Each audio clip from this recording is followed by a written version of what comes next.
yayo yo muri kaminuza ishami rya Huye, kaminuza nkuru y'u Rwanda. Imana ibaha umugisha, nta yindi Imana ikwiriye gushimwa, yarakoze. Ni data wa twese mwiza. Nawe usubiza amaso inyuma mu buzima bwawe, mu mibereho yawe, urasanga hari byinshi Imana yakoze ikwiriye amashimwe. Nubwo ibyifuzo byaba bigihara, ariko dukwiriye no kuyishimira ku byo yakoze. Imana ibaha umugisha kandi mukomeze mugubwe neza, turi muri uno mwanya mwiza. Reka rero nkuko twabivuze dusenga Imana, hanyuma twakire umwigisha. Mana yacu, amashimwe na yawe ibihe bidashira, uri Imana yo gushimwa iteka ryose, icyubahiro n'ikibi cyawe.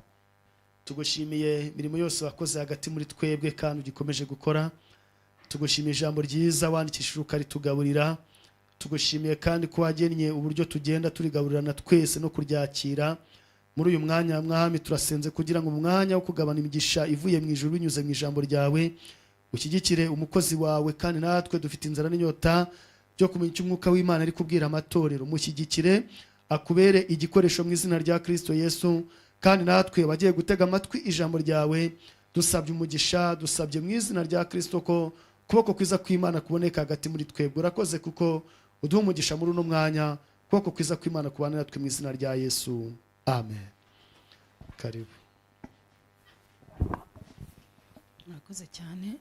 Nkuko nabivuze nitwa Tengera Oliva, ndi umukristo wa hano i Nyarugenge, ndi n'umudiyakoni.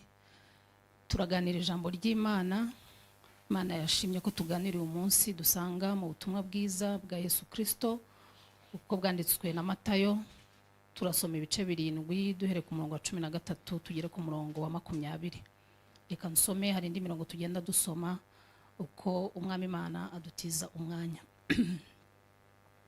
Ku murongo wa 13, Munyure mw'irembo rifunganye, kuko irembo ari rigari n'inzira ijyana abantu kurimbuka ari nini, kandi abayinyuramo ni benshi. Ariko irembo rifunganye n'inzira ijyana abantu mu bugingo iraruhije, kandi abayinyuramo ni bake. Mwirinde abahanuzi b'ibinyoma baza aho muri, basa n'intama, ariko imbere ni amasega aryana. Muzabamenyera ku mbuto zabo. Mbese hari abasoroma imizabibu ku mugenge, cyangwa imbuto z'umutini ku gitovu? Nuko igiti cyose cyera imbuto nziza, ariko igiti kibi cyera imbuto mbi. Igiti cyiza ntikibasha kwera imbuto mbi, kandi n'igiti kibi ntikibasha kwera imbuto nziza. Igiti cyose kitera imbuto nziza kiracibwa kikajugunywa mu muriro. Nuko muzabamenyera ku mbuto zabo. Imana yacu dufashe kandi Imana yacu tugirire neza. N'aya magambo turi buganireho nande amwe namwe tugenda dusoma, kandi n'uyu munsi nkuko mwarimu yabivuze, umwami Imana nadufasha n'umunsi w'ejo tuzakomeza ariyo tuganira. Niyo mpamvu aho turi bugeze turi bucumbikishe, n'ejo tuzongera tuganire mu izina rya Yesu. Amagambo dusomye rero numvise nayahamo nk'ibice 3 turi buganireho.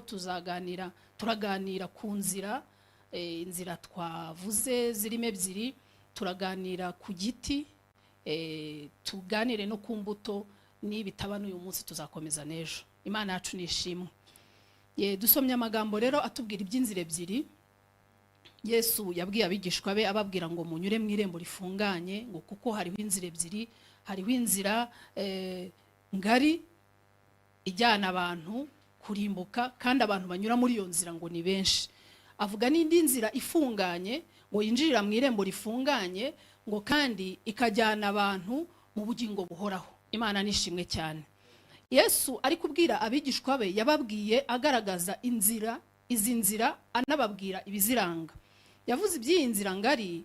Iyo yumvise wumva ari inzira ifite umwanya mugari, yagutse, umuntu wese yiciramo, kuko n'abacamo ngo ni benshi. Numva ari nk'igihiriri ku buryo ntabwo igira uwibuza gutambuka. Hanyuma avuga n'iyi nzira yinjira mu irembo rifunganye. Wanabivuga muri Yohana, ngira ngo niho yavuze, aravuga ngo mwinjire mu irembo, ngo kandi iryo rembo rifunganye niki, ngo winjira muri iryo rembo ngo azabona urwuri. Imana ishimwe cyane. Iyi nzira rero ifunganye, iyi nzira yinjira muri iri rembo, Yesu yayivuze avuga ko iruhije. Nawe ubwe yarabivuze. Imana ishimwe cyane. Abivuga aha rero yavugaga yerekeza kuri uyu murongo wa 15 twasomye yavuze ngo mwirinde abahanuzi b'ibinyoma bazazaho muri bazaza bambaye uruhu rumeze nk'urw'intama ariko ari amasega aryana. Imana yacu dufashe. Ntekereza ko abigishwa bibajije bati se twabibwirwa n'iki, twamenya abo bantu twabatandukanya gute, twabimenya gute? Imana yacu nidufashe kandi tugire neza. Yesu niko kubasobanurira arababwira ati muzabamenyera ku mbuto zabo. Yesu ashimwe cyane.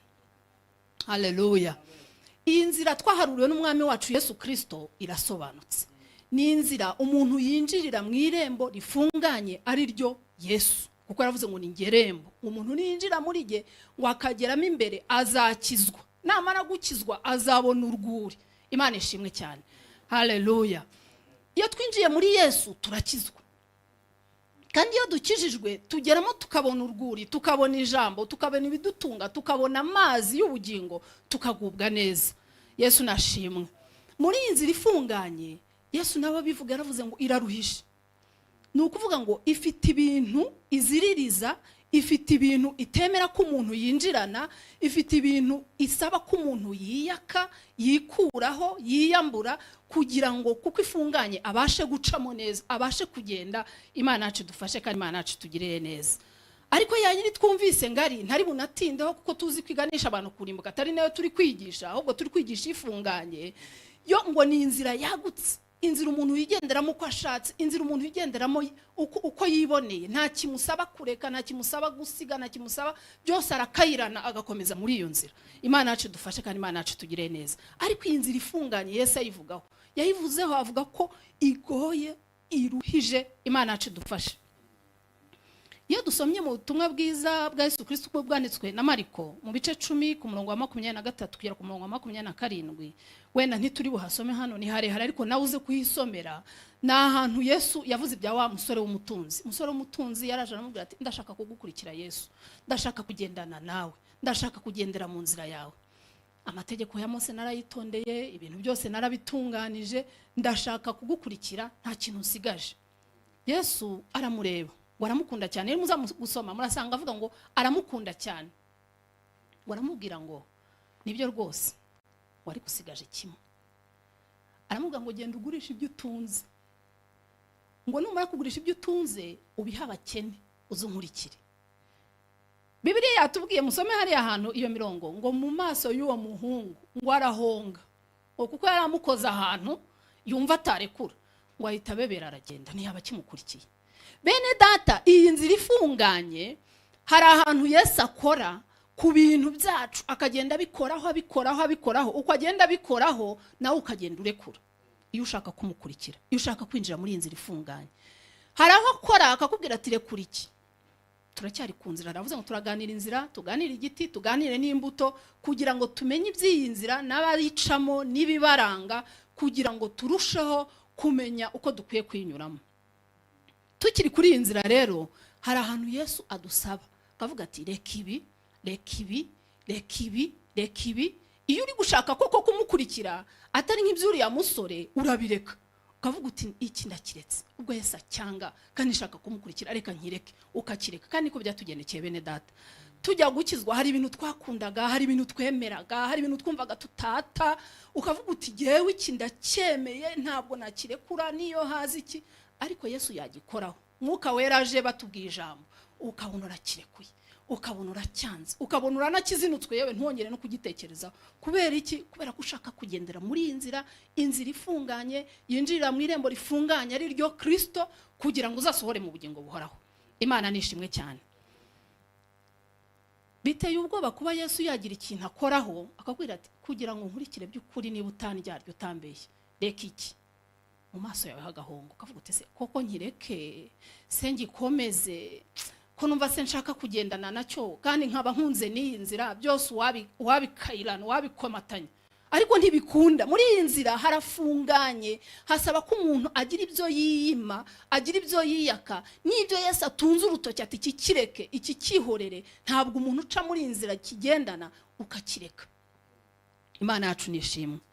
Nicyo gituma biteye ubwoba ko muri iyi minsi umuntu avuga ngo ari mu nzira ijya mu ijuru, ariko mukamusangana n'ibindi bintu byinshi bitari ibyabo muri iyi nzira.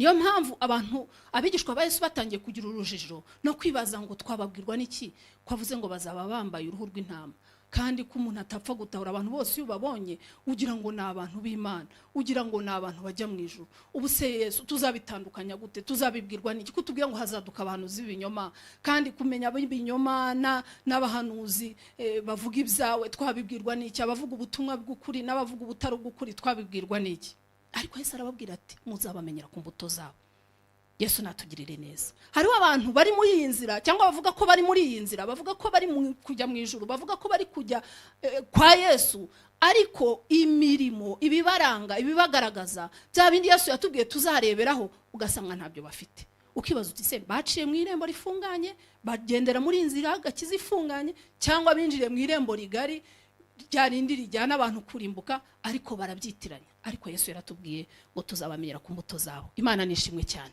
Haleluya.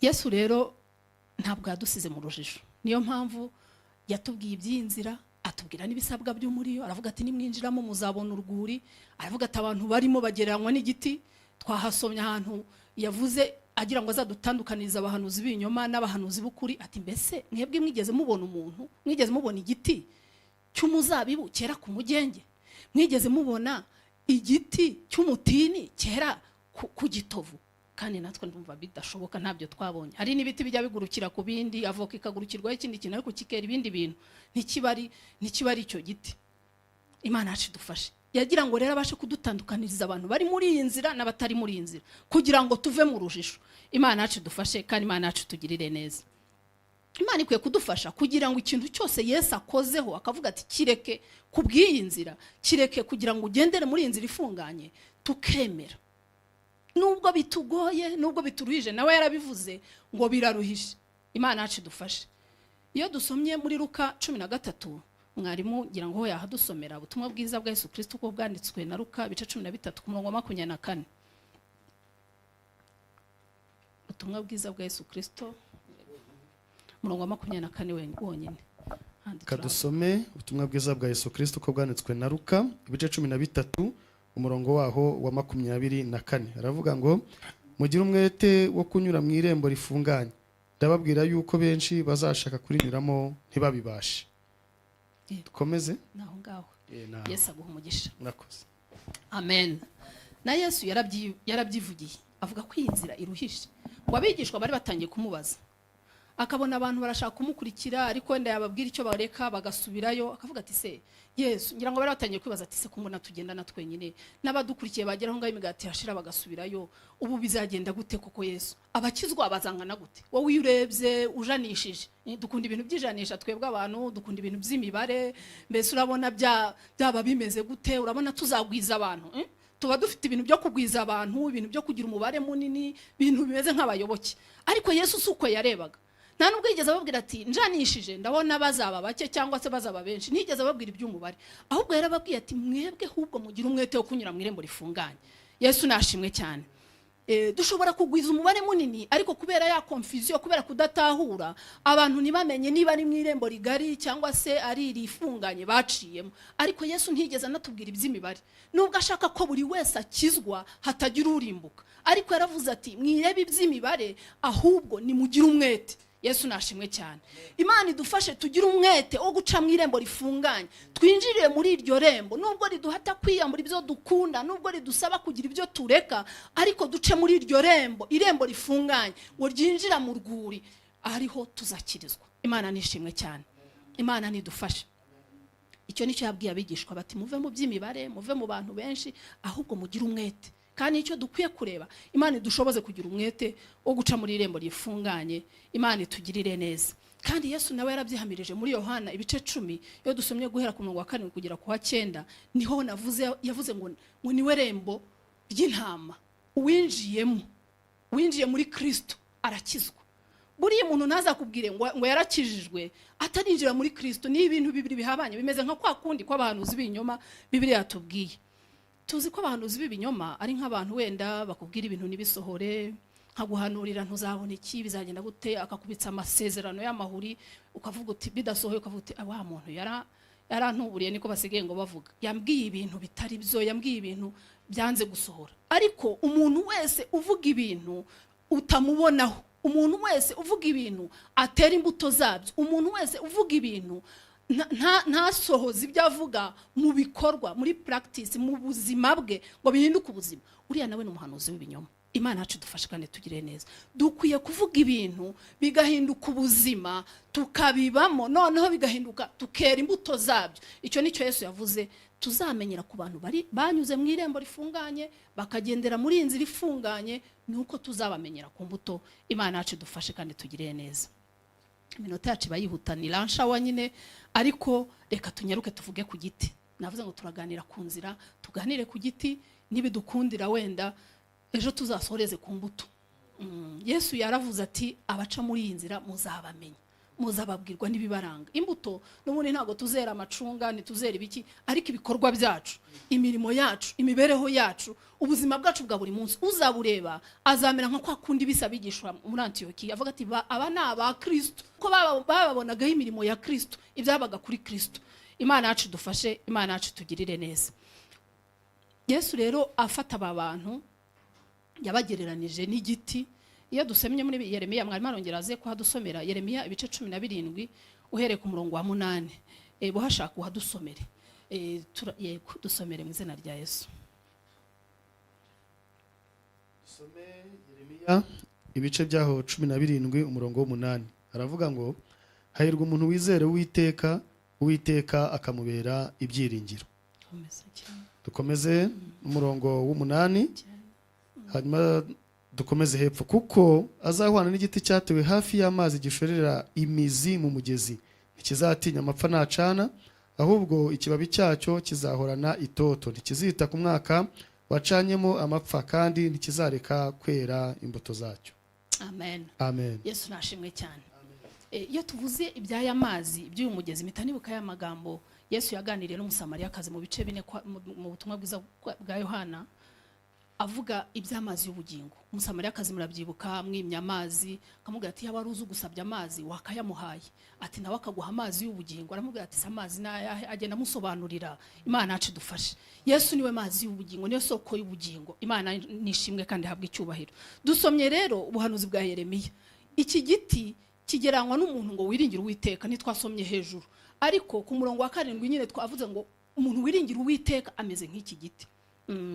Iyo umuntu yinjiriye mu irembo rifunganye, irembo ryitwa Kristo, irembo ryitwa Yesu, akagendera mu nzira ifunganye, akagendera mu nzira igororotse yitwa Yesu, uwo nguwo agereranywa n'igiti, agereranywa n'umuntu wiringira Uwiteka, Uwiteka nawe akamubera ibyiringiro. Yesu nashimwe cyane. Uwo nguwo ngo azahwana n'igiti cyatewe hafi y'umugezi. Icyo giti cyera imbuto zacyo mu gihe cyacyo, ngo gishorera imizi yacyo mu mugezi. Yesu nashimwe. Iyo turi muri Yesu, kandi na Bibiliya yabitubwiye ngo nimwinjira muri jye muzakizwa, kandi nimumara gukizwa muzabona urwuri. Iyo turi muri Yesu tubona ijambo, kandi iryo jambo ritubera umutsima, ritubera inkomezi, riratubashisha kwera imbuto, riratubashisha gukizwa neza, habe naho haba mu bikomeye, habona bihe byabaye bibi. Ariko umuntu wiringira Uwiteka, Uwiteka akamubera ibyiringiro, umuntu washoreye imizi muri Yesu ahinduka igiti cyera imbuto. Yesu nashimwe cyane. Ubwo Yesu ari we soko y'ubugingo, mureke tumushoreremo. Imizi yacu ishorere muri Kristo Yesu.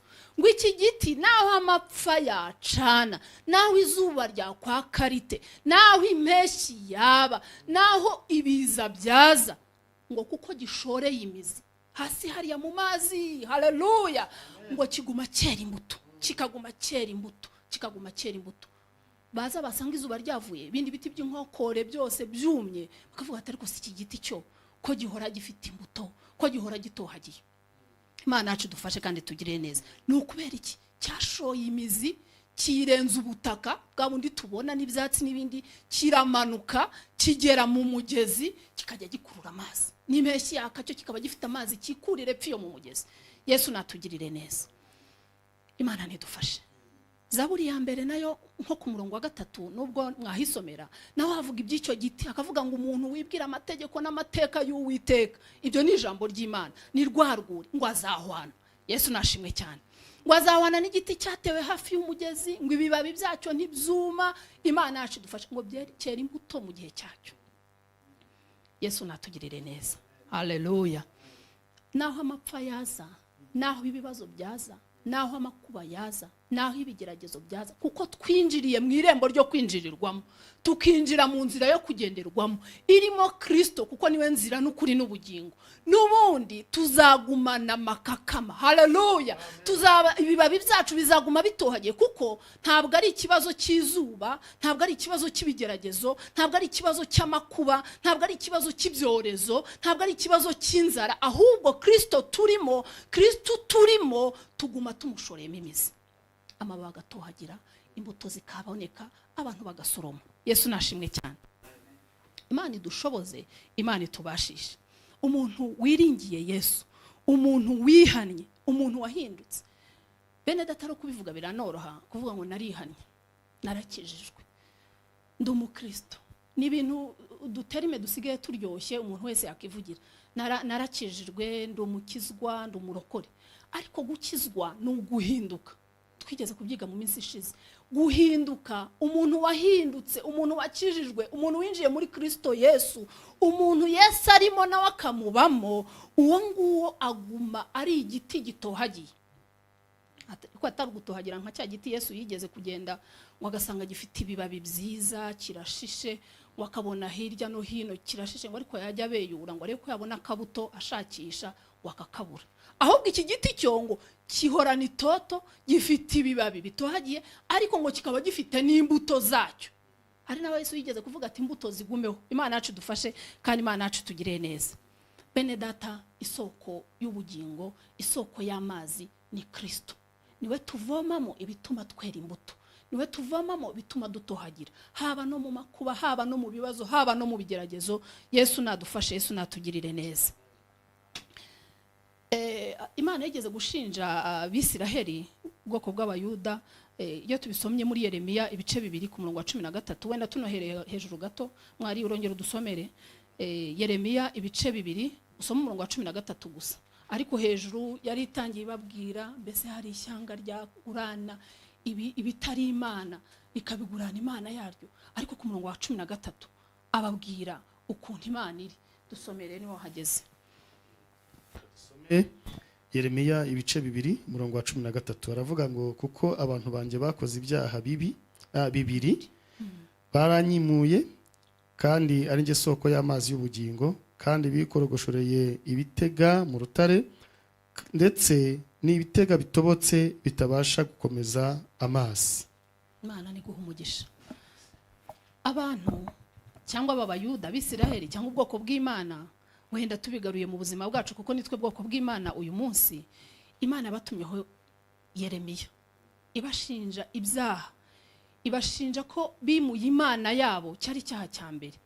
Twavuze ngo gukizwa ni ukuba muri Yesu, Yesu akakubamo, ni ukwinjira mu irembo rifunganye, ukinjira muri Yesu ukabona urwuri. Ariko abantu kubivuga biroroshye, nicyo navuze mvuga, kavuga uti ni muri Yesu, ndi wa Yesu, ndi umukristo, narakijijwe, ariko Kristo atakurimo nawe utamurimo. Aba bantu ngo bari barageze ahantu bimura Imana irimuka, kandi ariyo soko y'amazi y'ubugingo. Unyumvire nawe, ukaba ufite inyota, ukaba ufite inzara, ugashaka amazi, ariko ikiguhesha amazi ukakimura. Ngo bimuye Uwiteka ari we soko y'amazi y'ubugingo. Ugende ubibambwire Yeremiya we. Imana yacu idufashe. Ngo ikindi cyaha cya kabiri, ngo bagerageje babonye nta amazi nyine, kuko bari bayimuye isoko y'ubugingo, bayimuye ari Uwiteka, ngo baragerageza barishakashakira, ngo bikorogoshorera ibitega. Bakavuga ati reka yenda twikorogoshorera iki, tuzara tukibikamo amazi tuyanywa tumaze iminsi. Ariko ngo ikibazo n'ibyo bitega bakorogoshoye ngo byari bitobotse bidashobora gukomeza amazi. Imana yacu idufashe kandi tugire neza. Bene data, kugira ngo tube dufite amazi mu mizi azamuka, kugira ngo dushoboze kwera imbuto zikwiriye abihanye nk'ibiti byera imbuto, birakwiye ko tuba tutimuye Imana. Imana iri muri twe, natwe turi muri yo, kuko niyo soko y'amazi y'ubugingo, niyo tuvomamo amazi atuma tubasha kwera imbuto. Imana yacu idufashe kandi tugire neza, atuma igiti cyacu kigira itoto n'ibibabi byacyo bigahora bitohagiye. Yesu adufashe. Ibonye rero byananiranye, ugatangira ukavuga reka kanigerageza. Hari ukuntu umuntu yigeragereza akavuga ati ningiranya abantu baragira ngo biracyarimo, wagira ngo biracyarimo reka ngerageze nuko abisiraheli ngo babigenje abayuda ngo bagerageje kwikorogoshora ibitega ariko ngo nibyo bitega byabaga bitobotse bidashobora gukomeza amazi agahita mwumva ikintu gitobotse nyine ni nko kuvomera mu gitete hari ibintu abantu biremaremera bisa nkaho biri bube bihe byiza nubibona avuga ati yo ni umugenzi rwose ujya mu ijuru bimeze neza ariko kera yavuye mu nzira ifunganye kera yaratanye inzira kera nta kintu kimurangwaho cy'umugenzi ujya mu ijuru akagenda remarema kugira ngo handi abantu badatahura ariko uwo ngo niwe Bibiliya yavuze ngo n'umuhanuzi w'ibinyoma kuko ibyo avuga bitandukanye n'ibyo akora imbuto ze n'ibyo yera bitandukanye n'ibimuriho Imana yacu dufashe kandi tugirire neza bimeze nka kwa kundi umwanditsi yibaje ngo mbese Yesu ari kubivuga igiti cy'umuzabibu cyangwa umuzabibu wakwera ku mugenge umuntu yaba atari muri Yesu ari igiti kidateye muri we kikaba cyakera imbuto ze nziza za zindi z'umwuka wera tuzi ese birashoboka yaba bikuye he Imana yacu dufashe kandi tugirire neza abisiraheli rero batumwaho Yeremiya kandi ngo icyari cyarabiteye ngo nuko bari barimuye Imana bayisimbuza ibigirwamana bimura Imana yabanye nabo yabakarabije yabambitse yabagaburiye yabakoreye ibitangaza mu butayu no mu nyanja itukura ngo bashaka ibindi bintu bimika Imana yacu dufashe kandi Imana yacu tugire neza ariko kugira ngo tubashe kwera imbuto kugira ngo tube ibiti bitoshye haba mu ntambara haba mu makuba haba mu bigeragezo haba muri bya bindi byose ducamo turi muri iyi nzira tujya ibwami biradusaba ko dushorera imizi muri Yesu dushorera imizi muri Kristo kuko niwe mazi y'ubugingo kuko niwe nzira niwe kuri niwe soko y'ubugingo tuvomamo kandi nguzanwa kuri iyo soko ntazogera kugira inyota na hato Imana yacu dufashe kandi tugire neza kugira ngo rero tube ibiti biradukwiye ko dushorera imizi muri Kristo Imana yacu dufashe Imana yacu tugirire neza nabona umwanya wacu ubugenda ariko Imana idushoboze kuba ibiti byera imbuto zikwiriye abihanye nabari muri Kristo Yesu akaba muri bo abihanye nabinjire mu irembo ari ryo Kristo irembo rifunganye ko twabonye ko hariho amarembo abiri aganisha mu nzira ebyiri ushobora kwinjira mu irembo rifunganye ukinjira mu nzira ifunganye ugakomeza ujya mu bwami bwa Kristo ariko ngo hariho n'irembo rigari rijyana abantu kurimbuka Imana yacu dufashe kandi abantu benshi bararikunze cyane ko twabonye ko ngo ricamo abantu benshi natekereje ni kuki abantu ariho bicira gusa nuko hatagira ibyo hadusaba kureka umuntu yinjiramo uko yakabaye yinjiranamo byose uko yakabibanye nta kiyo nzira iziririza nta kiyo nzira ibuza niyo mpamvu ibyiganiramo n'abantu benshi bihuta ariko Imana yacu dufashe tumenye irembo ridusoza ku bugingo buhoraho ari ryo Kristo irembo rifunganye riganisha mu nzira ifunganye Imana yacu dufashe nituba muri ryo bizadushoboza kuba nka biriya biti bishoreye imizi mu migezi bishoreye imizi mu mazi Imana yacu dufashe kugira ngo tubashe kwera imbuto turi mu bihe bigoye umva n'umuntu agera akavuga ati se umuntu yabibasha guterega ubuzima burakomeye ntabwo byakoroha ujya kugerageza no gushakisha nyine ugasanga birakomeye mbese akaguha impamvu ukumva wenda kuzumva ku ruhande rw'umuntu bugira ngo zirenda kumvikana ariko ku Mana yaharuye iyi nzira ifunganye ntabwo zumvikana kuko hariho undi munezero wa nyuma y'ibi bintu bitugoye bitumye tutari kubasha neza kwinjira muri iyi nzira bitumye tutari kubasha kwereza imbuto ngo abantu basoromye nyuma yaho hariho ibindi byiza Yesu yateguye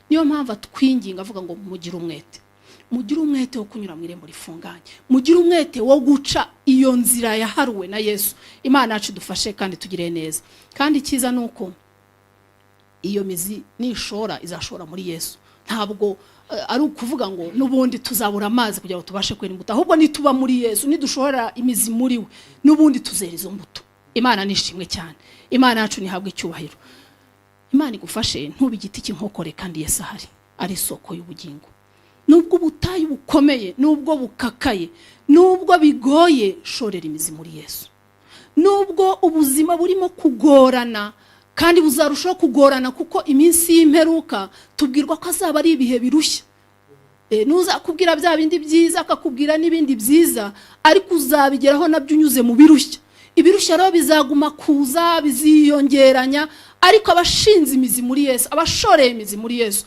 nubwo banyura muri ibyo birushya bizamera nka kwa kundi ngo naho banyura mu gikombe cyitwa baka ngo Uwiteka gihindura ahantu h'amasoko.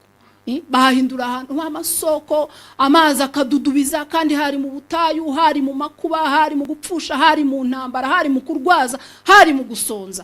Imana yacu dufashe kandi tugire neza. Ukisanga nawe wabashishijwe kwera izo mbuto z'umwuka kandi kubwawe utari kubishobora. Nukubera iki? Kuko washoreye imizi muri Yesu.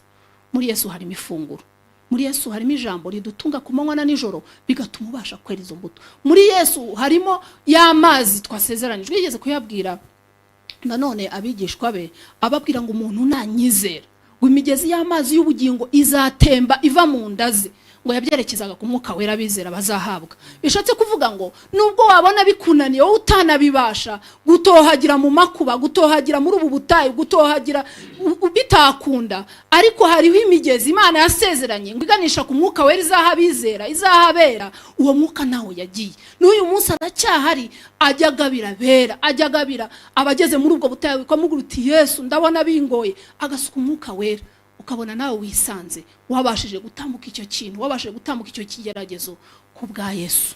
Mureke dushore imizi muri Yesu. Imana yacu dufashe kandi tugire neza. Ngira ngo twagana ku musozo, tuzakomezanya nejo, umwamaza dutiza umwanya, ariko mureke twere imbuto zikwiriye abihannye. Niba twihannye by'ukuri, Imana yacu dufashe. Abihannye n'abakijijwe, n'abahindutse, Imana idushoboze kugira ngo tubashe kwera izi mbuto. Tujye gusenga Imana. Ahari ne wabona ubutayu butumye ubigiti cy'inkokore, amababi yarakokotse aragwa. Niyo umuntu agiye kuza ngo arebe akabuto asanga ntagahari, ariko tugiye gusenga Imana. Wongere winginge Yesu, mubwire uti ndashaka kongera gushorera imizi muri wowe. Garuka mwami wanjye, nari narakwimuye, hari ibindi bintu nimitse byagiye mu mwanya wawe, ariko ongera wime mu mutima wanjye. Kuko ngo ababisirayeli bashinzwe ko bimuye Uwiteka bakimika ibindi bintu, babonye ko yimutse batakinamugaruye, batanagiciye bugufi, ngo batangira kwiremaremera, barema ibintu by'ibitega bitobotse. Niba hari n'ibindi wari warimitse uvuga uti niki nakimasika abantu bakabona byakunda, ariko ibyo byose bikureho. Uvuga uti Yesu, manitsa amaboko ngwino wongere wime, manitsa amaboko ngwino wongere untware ikibanza mu mutima wanjye, ukiharire wenyine abari wowe utegeka, aze akuremera urwuri. Wongere ugira imbuto, wongere ugira amazi y'ubugingo, wongere wuzure umwuka wera, wongere uhembuke, noneho utangire wera imbuto zikwiriye abihannye. Birashoboka ko byakugendekeye buryo. Wajya no kwireba ukabona usigaye uri nk'igiti cy'inkokore, ukabona nta mazi, kumva urumye urakakaye, nta wakubonaho urubuto koko, kuko nawe warumye. Igiti cyumye cy'inkokore cyo mu butayu, uretse no kubona urubuto n'ikibabi babegoye, ariko noneho Yesu aracyahari, Yesu aracyagushaka, Yesu aracyakwifuza, Yesu aragukeneye uyu munsi ngo wongere ugaruke, wihane, uhindukire. Iminsi yo guhembuka ibona ukwiza iva ku mwami Imana yacu. Imana yacu dufashe kandi tugire neza. Tugiye gusenga Imana, umwuka wera asobanure kurutaho, imitima yacu yumve icyo umwuka dushakaho, dukora iby'ijambo mu izina rya Yesu. Reka dusabe mwarimu n'ubundi adusengera Imana. Yesu abaho umugisha. Mana data wa twese uri mu ijuru, Mana yacu ikiranuka kandi Mana itunganye, tugushimiye ijambo rye tumaze kwakira, ijambo rye tumaze kumva, ritwibutsa abo turi bo, kandi ritwibutsa ko dukwiriye kwera imbuto zikwiriye abihannye. Agakiza tuvuga, kujya mu ijuru tuvuga, ntabwo ari ibirangirira mu magambo gusa, ahubwo bisaba yuko dushyira mu bikorwa ijambo ryawe icyo ridutegeka kandi icyo ridusaba. Niyo mpamvu muri uno mwanya dusenze mu izina rya Yesu. Ahari birashoboka ko hari umuntu wari umaze gucika intege no gucogora kubw'ibyo yabonye, kubw'ibyo yanyuzemo, birashoboka. Ahari akaba yaramaze gutentebukirwa, ahari akaba yaramaze kwimura Uwiteka, ahari akaba hari ibindi bitega bari korogoshore y'ubwe, ariko turasenze mu izina rya Kristo. Ijambo ryawe icyo ribereyeho n'uguhana, kandi rigahanira gukiranuka, n'ugukebura abantu bakagaruka ku murongo. Niyo mpamvu dusenge wari ucitse intege kugira ngo yongere agarurwe n'irijwi ry'ingingiye muri iri jambo ry'Imana tumaze kumva no kwakira, kuko ijambo ryaravuze ngo tuzamenyerwa ku mbuto zacu. Urakoze rero, ushoboze umuntu wari we wese mu izina rya Yesu. Kandi niba hari undi nawe rutarakizwa kaba yumvise iri jambo, nawe turamwingingiye mu izina rya Yesu, kugira ngo akimara kuryumva yemerewe guhinduka umwana w'Imana, kuko tubonye ko abantu bakwizera, abantu kandi bera imbuto zikwiriye abihanye, abantu bakijijwe babera nka cya giti cyiza cyatewe hafi y'umugezi ngo gishorere imizi yacyo mu mugezi, kandi ngo amababi yacyo ahorana itoto, ngo ntabwo yuma, kandi ngo gihora cyera imbuto ko bwije nuko bukeye. Urakoze, ijambo ryawe nirigume mu mitima yacu, kandi ijambo ryawe niduhanire gukiranuka, kandi twambara imbaraga zo gutungana no gukiranuka, twemere kunyura mu irembo rifunganye, ririya rigari, ririya nini, ntiturikere nta nubwo turyifuza, ahubwo turashaka tuboneke muri ririya ritoya rigufiya, ririya mwami rifunganye, kugira ngo bw'izina rya Kristo riduhanire gukiranuka, kandi tuzasore mu bugingo buhoraho. Icyubahiro n'ikibi cyawe mu izina rya Kristo Yesu, amen, amen. Imana ishimwe. Dusoje gahunda twarimo yo kumva ijambo ry'Imana, ariko turacyakomeje turi imbere y'Imana dusenga Imana, ndetse n'ibindi byifuzo bitandukanye biri mu mitima yacu, kugira ngo Imana igire ikikora. Imana nishimwe. Rero tumaze kumva ijambo ry'Imana ritwibutsa iby'irembo rifunganye, twibutsa iby'agakiza, iby'inzira irimo turimo igana mu ijuru n'uburyo tugomba kuyitwaramo. Imana rero idushoboze, inshoboze nawe igushoboze, kugira ngo wambare imbaraga zinesha, wambare imbaraga zituma ubasha kurindirwa muri irembo rigufi cyangwa se irembo rifunganye, irembo ritoya, kuko twumvise ko hari n'irindi rigari. Iri ngiri nubwo ari rifunganye ariko risoza mu bugingo buhoraho. Imana nishimwe cyane, kandi rero wera imbuto zikwiriye abihanye. Imana ibigushoboze, kandi nanjye Imana ibinshoboze mu izina rya Yesu. Nagira ngo dufate umwanya wo gusengera ibyifuzo biri hagati mu mitima yacu, kuko birahari, kandi Imana itwemera ko tubasha kujyana imbere y'Imana ibyifuzo byacu. Nagira ngo ufate umwanya, hari nubwo bitagukunda ariko mu mutima ufate uwo mwanya. Wenda gupfukama ntibyakunda, kugaragaza andi marangamutima ukundi ntibyakunda bitewe n'aho uri, ariko fata umwanya mu mutima, ujye imbere y'Imana uvuge ngo niki ndakikweretse, niki ndakikweretse Mana. Nagira ngo mu mwanya wo gusengera ibyifuzo dusabe n'ubundi umaze kutuganiza ijambo ry'Imana nawe asengera ibyifuzo bya bene data n'abashiki bacu, kugira ngo hamwe no kwizera Imana igire ikikora. Turagushimiye Uwiteka Mana Nyiringabo, turaguhimbaje so umwami wacu Yesu, tugushimiye kuri Imana yumva gusenga no kwinginga kwacu, tugushimiye kuri Imana itega ugutwi kw'abayiringira, duterewe gusenga kubw'ibyifuzo bitandukanye mu mitima yacu. Mana urabizi uko bingana, uzi uko biri, uzi uko umuntu wese agukennye, ariko natwe dufatanije gusenga na bene data aho baherereye bo hose mwami, kugira ngo gusenga no kwinginga kwabo ugutegere ugutwi. Harimo mwami abafite ibyifuzo bitandukanye, byaba byo guhembuka nk'uko tumaze kubwirwa mu ijambo ryawe, harimo abafite ibyifuzo by'ubuzima bwacu bwa buri munsi. Turasenze kugira ngo basubize kubw'imbabazi zawe Mana. Uri Imana itumenyera ibyo dukennye, uri Imana itugaburika twambika, uri Imana yaduhamagaye, iratuzi kandi izatugeza mu bwami bwayo. Niyo mpamvu usengeye bene data, umuntu wese uko agukennye, umuntu wese uko akwifuza mwami, ngo umusubirize icyifuzo, kandi mwami Yesu Kristo tuzafatanya amashimwe ubwo bazaba bafite ishimwe ry'ibyo bakoreye. Niko dusengeye n'abarwayi rero, baba bari mu ngo iwabo, baba bari kwa muganga, hirya no hino uri Imana ibera hose icyarimwe, kandi uri Jehova Rafa udukiza indwara. Urambura ikiganza cyawe ku barwayi bakize babe bazima, bayiterere hejuru bashima izina ryawe, bafatanye natwe ishimwe ry'uko wabakijije mwami. Bana natwe tugirire neza, byifuzo byose mwami, byaba iby'umuntu ku giti cye, byaba iby'itorero ryawe, byaba iby'igihugu cyacu, ndetse n'isi yose muri rusange mwami. Turi mu minsi yanyu migoye, turasenze kugira ngo dutabare, utube hafi, ukomeza bera, ubarinde kunanirwa no gucogora, kugira ngo tuzabashe gusohora mu bwami bwawe. Urakoze dusabye twizeye Imana Data mu izina rya Yesu, amen, amen. Dushimye Imana yabanye natwe muri no gahunda y'iri teraniro. Tugeze ku musozo w'ino gahunda twari dufite.